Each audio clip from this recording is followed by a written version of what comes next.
da davam edir. Ölkədə rüşvətxorluq, korrupsiya, monopoliyalar qalır və hətta daha da güclənir. Elə bil ki, təmərküzləşmə gedir. Hamısı bir əldə toplaşması gedir bütün bu imkanların. Ölkədə işsizlik, maaşların az olması, pensiyaların aşağı olması, müavinətlərin aşağı olması və kəsilməsi, digər məsələlər var ki, xalqın həyat səviyyəsini getişən daha da ağırlaşdırır. İndi mən başa düşürəm, hakimiyyət deyir ki, Qarabağda köklü yenidən qurma bir mərhələsi gedir. Bəli, gedir. Dağıdılıbdır ölkəmizin bir çox şəhərləri, kəndləri. Onlar bərpa olunmalıdır, yollar çəkilməlidir, kommunikasiyalar, infrastruktur yenidən qurulmalıdır, orduya xərcləri və s. var. Amma axı bu daimi bir prosesdir.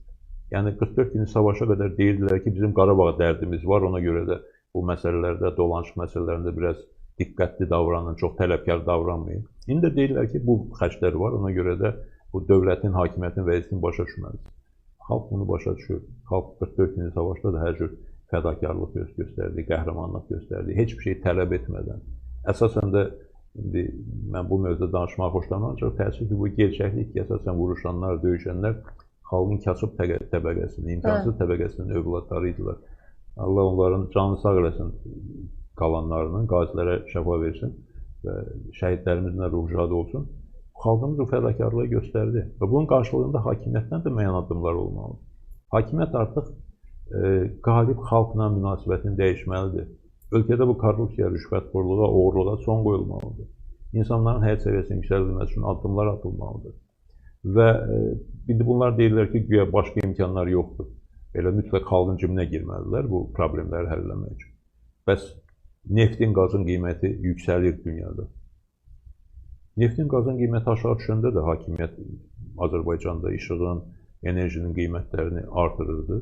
Neftin, qazın qiyməti yüksələndə də yenə də eyni addımları atırlar. Bəs bu neftdən gələn, qazdan gələn gəlirlərin artması niyə nəzərə alınmır?